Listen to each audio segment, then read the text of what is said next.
Everybody doing? Just wanted to put together a quick file to show you how to create multiple tool paths with different tools, save it in vcarve Pro, and then load it onto the Onefinity from start to finish. So on here I've got a 12 3/4 by 6 1/4 inch piece of MDF that I've already measured. We've gone through and made sure that our measurements are there. It's also 3/4 inch thick. I zero from the top of the material surface. I've just had good luck that way. I also do my X and Y from the left-hand corner. You can change that if you'd like.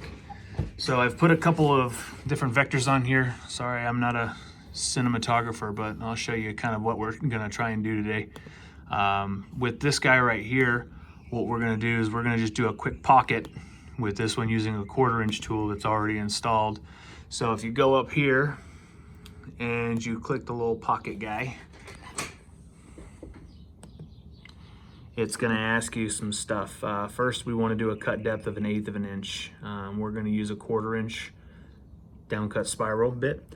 On here, you could use a larger area clearance tool if you were trying to do some different shapes that required a little bit more detail. You can use some different size bits.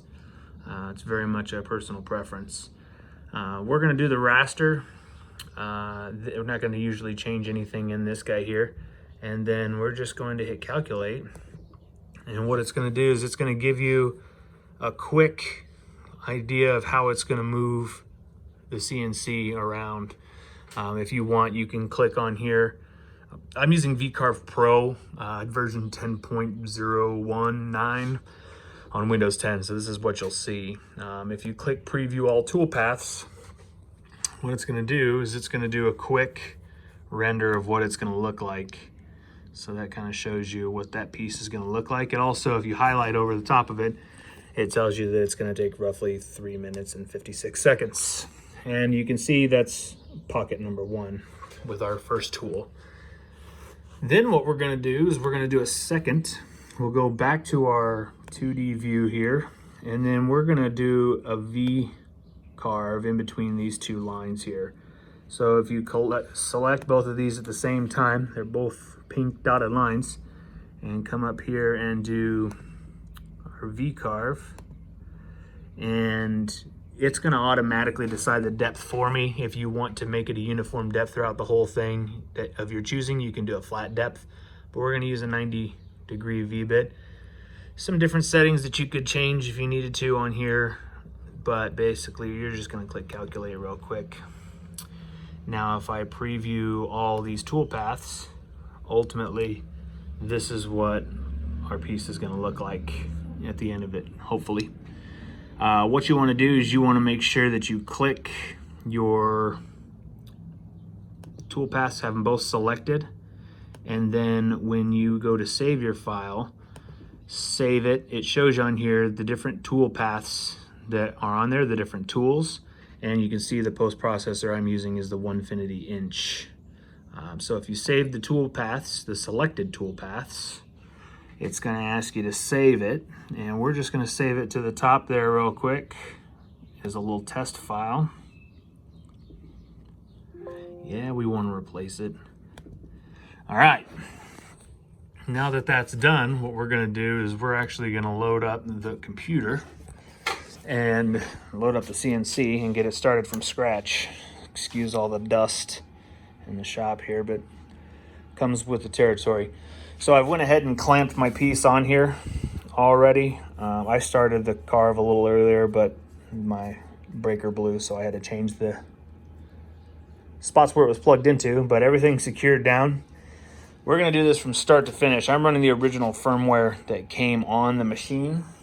So one thing that I like to do is I do use the joystick. And what I do is I bring my gantry over just a little bit closer to the front left corner. The reason for that is I'm going to home the machine when I first start it. That's going to find out the limits of the machine, and it's going to go up and find its Z. And then it'll come over here. And basically what it's doing is it's finding the limits of the machine right now, giving it a baseline to work with. So it'll come through. Perfect. now that the machine is homed, what we need to do is we need to zero in our left-hand corner here, top and the corner. So I'm going to set this down and kind of give you an idea. So I'm going to bring it over.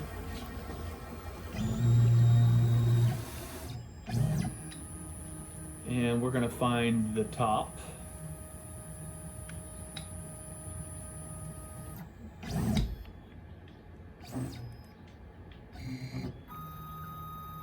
And then we'll find our corner here.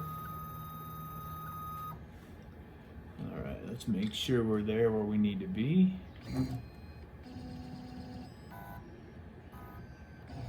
All right.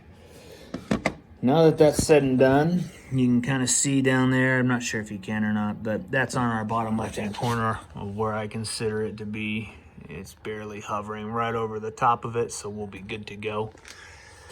Now what we're going to do is we're going to zero that. So we're going to zero all of them, which is this button right up top here. So now the machine's been zeroed to that specific location where we need to start. I'm going to raise my Z a little bit so it doesn't start right there. All right. Now that that's done, when we go, I use the computer interface. The IP address for the controller is 192.168.0.226. That's on my network. It might be different on yours, but once you log into the web interface on here, you can go through and load your file. So I'm going to do this test file. Actually, what we're going to do is, because I loaded it once already, a video that didn't go as planned, I'm going to make sure that I delete that out of there. So I know I'm for sure starting with the proper file. So let's go choose our test file. And now you can kind of see it's got a little preview of what it's supposed to look like over here. And what we're going to do is when we click play, it's going to do a couple of things. So first it's going to move our gantry over to the exact spot it needs to be on there. Now it's got a message saying insert tool 1 and click continue when the spindle is up to speed. So what we'll do is we'll put this guy on and we'll start our dust collection as well. Now what shows on the screen is also what's showing on my computer as well. So when we click continue,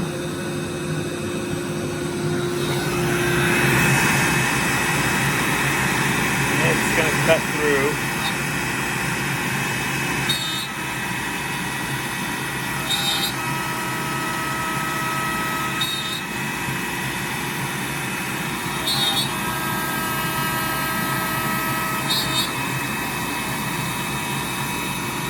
So it's cutting the shape that I put on there.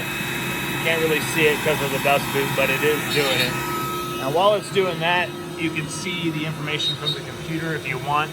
It's basically updating real time. It tells you your progress, how far you are, and all that good stuff.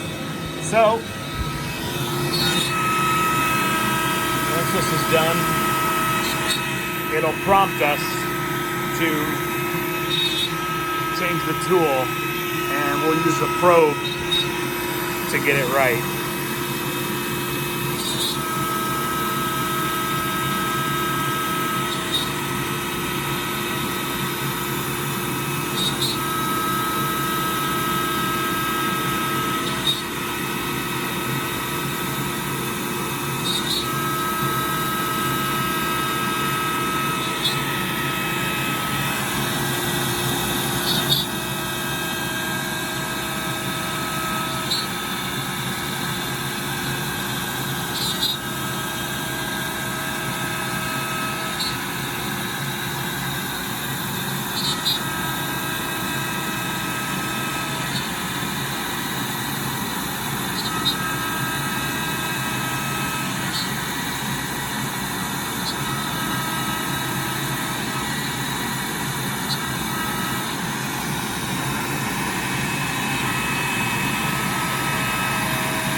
right, now that our first tool path is done, it's brought it back over to its X and Y, and it's saying change tool and attach probe is what our message says. So we're gonna shut it off, let it stop spinning, and then what we're gonna do is we're gonna change that tool out and put on the next bit, which is a 90-degree V bit. So we'll take this off. Remove our dust boot.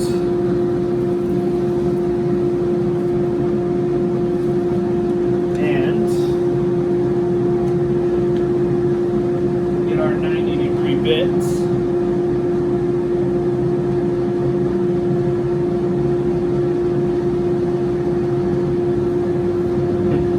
Alright, so now that we've got our 90-degree bit, which is that guy there. Put that back.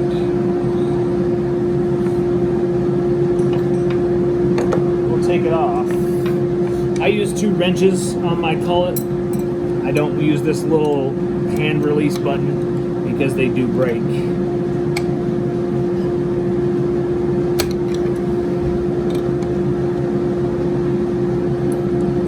Alright, so now that we've removed that bit, we'll put the other guy in.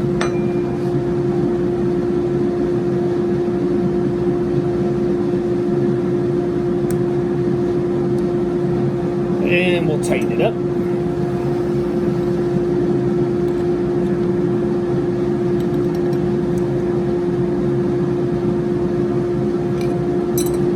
Alright. We'll put our dust boot back on.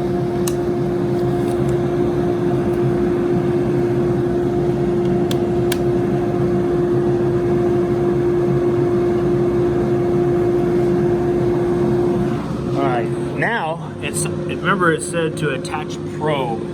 So over here, I've got my probe mounted to the side. We'll get that and our little magnet. And what we're gonna do is we're gonna set it back down. And actually, we'll take the dust boot back off for the time being so that we can probe this properly.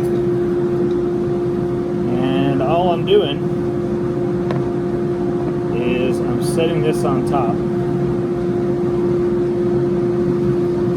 Don't forget your magnets.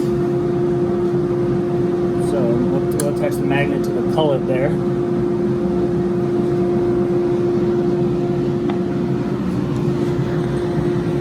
Alright, so now that it's set up,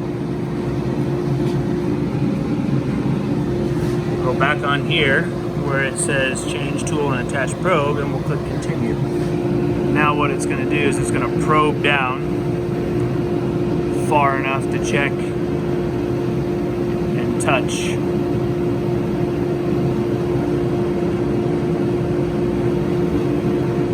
And it's touched. Alright, so it found our spot for us. So we'll make sure we take that off of there. We'll put that back where it goes. Alright, let's put this Z back, the sweepy back on. This is the boot.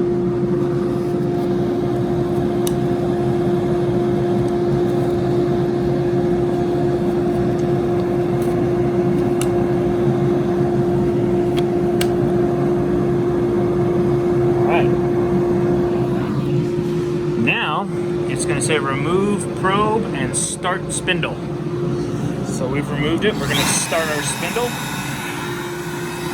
And we'll just click continue.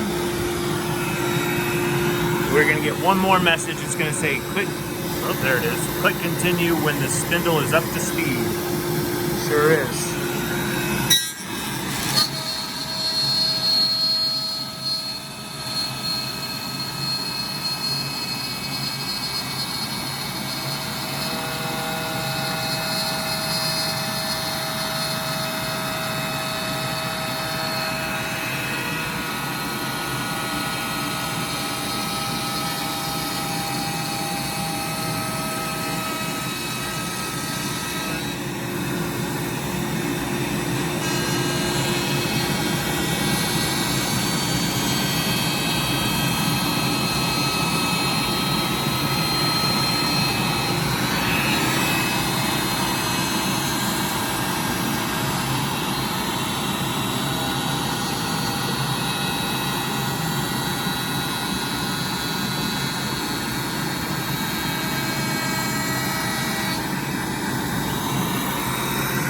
done, it'll return to where it's supposed to.